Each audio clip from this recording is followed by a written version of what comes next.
Hey guys, welcome back to David's tutorial. Today I'll show you how to buy Labubu collectibles straight from the PopMart app, step by step.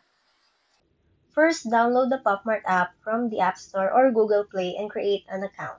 Make sure you're logged in. It saves time when you're ready to buy. Next, use the search bar and type in Labubu. You'll see different items, blind boxes, plushies, or full sets. Tap the one you want to view details, check the price, and see if it's in stock.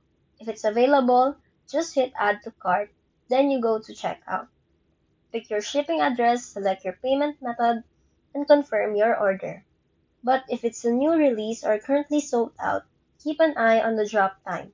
PopMart releases often sell out fast, so log in a few minutes early, refresh the page, and be quick at checkout once it restocks. And that's all. Search, add to cart, and check out fast so you can score the Labubus you want. That's all for now. Thanks for watching David's tutorial.